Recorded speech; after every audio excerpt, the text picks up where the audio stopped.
नमस्कार साथियों, मैं सूरज छेत्री आप लोग सभी को फार्मिंग इंडिया यूट्यूब चैनल पे स्वागत करता हूं।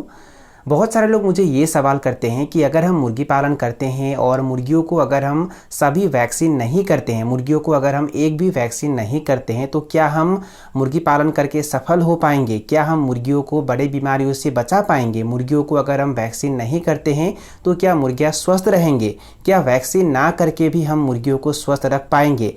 तो इसके बारे में बहुत सारे लोग मुझे सवाल करते हैं, तो इसी के बारे में अभी मैं आप लोगों को इस वीडियो में डिटेल में बताने वाला हूं। तो प्लीज़ आप लोग ये वीडियो पूरे रात तक ध्यान से देखना। वीडियो में आगे बढ़ने से पहले मैं आप लोग सभी को एक छोटी सी रिक्वेस्ट करना चाहता हूं। अगर आप लोग इस चैनल पर पहली बार आए हैं तो प्लीज़ चैनल को सब्सक्राइब करके उसमें जो बेल आइकन है उसे भी प्रेस कर लीजिए, ताकि सबसे पहले आप लोगों को वीडियो का नोटिफिकेशन मिल जाए।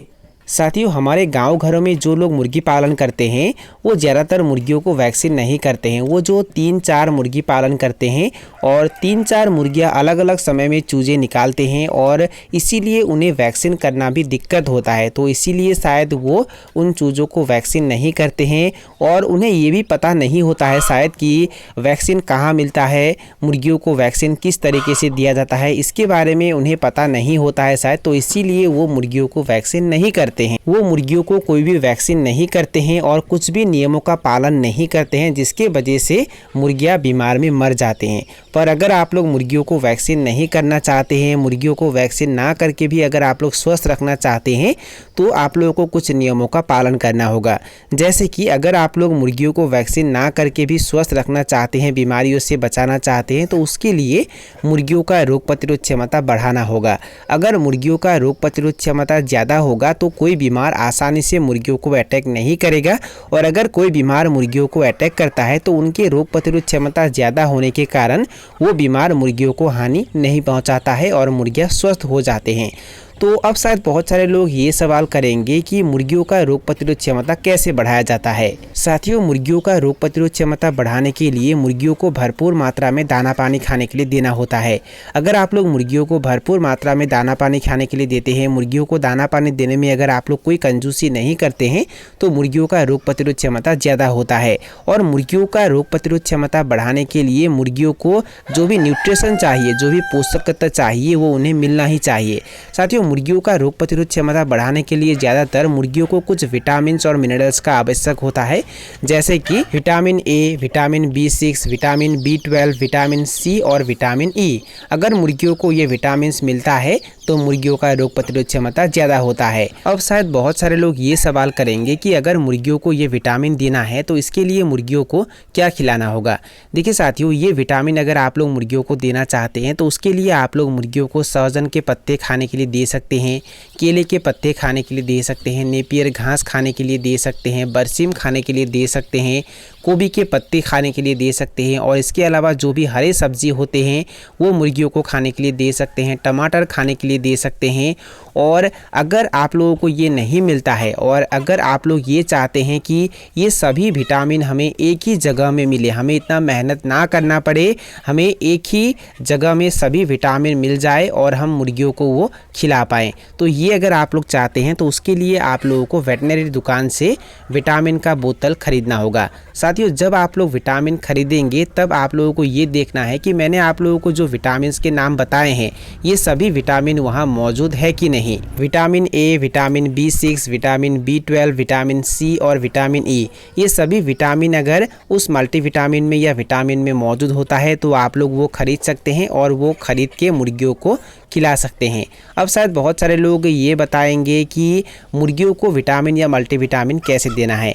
साथियों, आप लोग जो भी विटामिन या मल्टीविटामिन मुर्गियों के लिए लाते हैं वो पानी में मिक्स करके मुर्गियों को आप लोग पीने के लिए दे सकते हैं। हफ्ते में 3 दिन में एक बार शाम के समय में पानी में मिक्स करके मुर्गियों को पीने के लिए देना है। अगर आप लोग मुर्गियों को भरपूर मात्रा में दाना पानी खाने के लिए देते हैं और मुर्गियों को अगर समय समय पर विटामिन या मल्टीविटामिन देते रहते हैं तो मुर्गियों का रोग प्रतिरोध क्षमता ज़्यादा होता है, जिसकी वजह से कोई बीमार आसानी से मुर्गियों को अटैक नहीं करता है। साथियों, अगर आप लोग वैक्सीन ना करके मुर्गियों को स्वस्थ रखना चाहते हैं तो उसके लिए 2 नंबर में बायोसिक्योरिटी का जो भी नियम है उसका पालन आप लोगों को करना होगा। अगर आप लोग बायोसिक्योरिटी का नियम अच्छे से पालन करेंगे तो भी कोई बीमार आसानी से मुर्गियों को अटैक नहीं कर पाता है। साथियों, अगर आप लोग मुर्गियों को समय पर दाना पानी खाने के लिए देते हैं और मुर्गियों को समय पर मल्टीविटामिन देते हैं और उसके बाद अगर आप लोग बायोसिक्योरिटी का नियम अच्छे से पालन नहीं करते हैं तो मुर्गियां बीमार हो सकते हैं। तो इसीलिए बायोसिक्योरिटी का नियम अच्छे से पालन करना है। अब शायद बहुत सारे लोग ये सवाल करेंगे कि बायोसिक्योरिटी का नियम क्या होता है। साथियों, बायोसिक्योरिटी का जो पहला नियम है वो ये है कि मुर्गियों को आप लोग जिस घर में रखते हैं उस घर को हमेशा साफ रखना है, उस घर को गंदा होने के लिए नहीं देना है। मुर्गी घर के अंदर एमोनिया गैस का उत्पन्न होने के लिए नहीं देना है। अगर आप लोग मुर्गी घर को गंदा रखते हैं, मुर्गी घर में अगर एमोनिया गैस का उत्पन्न होता है तो उसके वजह से मुर्गियों में बहुत सारे बीमारियां दिखाई देते हैं। तो ये हो गया बायोसिक्योरिटी का पहला नियम। बायोसिक्योरिटी का दूसरा नियम ये है कि हफ्ते में 1 या 2 दिन मुर्गियों की उपस्थिति में मुर्गी घर में बीजाणुनाशक का छिड़काव जरूर करना है। अगर आप लोग हफ्ते में 1 या 2 दिन मुर्गी घर में बीजाणुनाशक का छिड़काव करते हैं, चाहे खरसोलिन हो या B904, ये अगर आप लोग छिड़काव करते हैं तो मुर्गियों में बीमार फैलाने वाला कोई बीजाणु या वायरस अगर होगा तो वो खत्म हो जाएगा और मुर्गियाँ स्वस्थ होंगे। बायोसिक्योरिटी का तीसरा नियम ये है कि किसी को भी फार्म के अंदर आने की अनुमति नहीं देना है।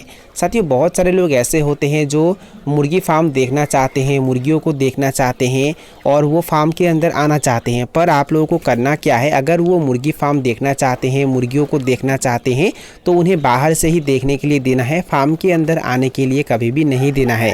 अगर आप लोग उन्हें फार्म के अंदर आने की अनुमति देते हैं तो उनके माध्यम से भी बीमार फैलाने वाला बहुत सारा बीजाणु या वायरस फार्म के अंदर आ जाता है और वो बीजाणु या वायरस मुर्गियों को अटैक करता है और मुर्गियां बीमार होते हैं। बायोसिक्योरिटी का 4 नंबर नियम ये है कि मुर्गी फार्म के बाहर आप लोगों को डिसइंफेक्शन रखना है।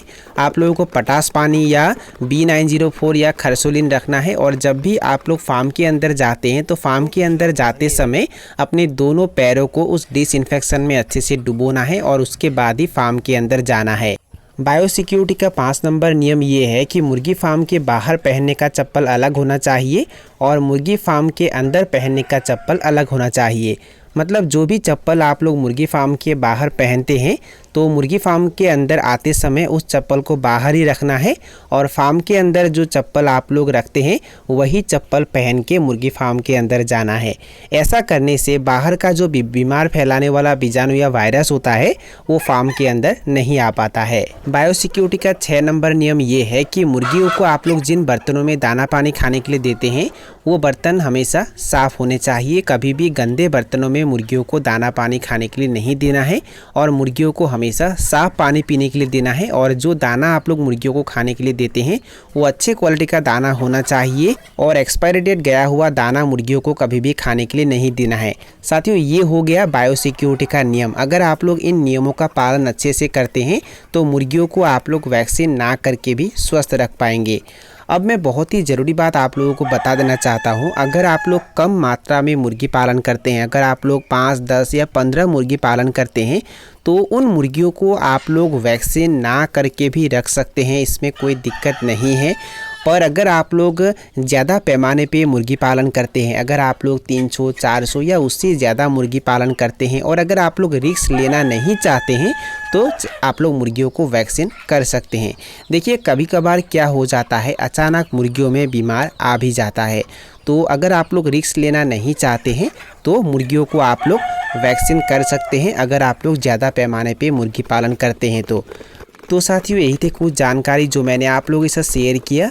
और अगर आप लोगों को ये वीडियो पसंद आया और वीडियो से कुछ सीखने को मिला तो प्लीज़ वीडियो को लाइक ज़रूर करना और दोस्तों के साथ और अपने परिवार के साथ वीडियो को शेयर ज़रूर करना। तो साथियों, आज के लिए बाय बाय, मिलते हैं फिर एक ज़बरदस्त वीडियो के साथ।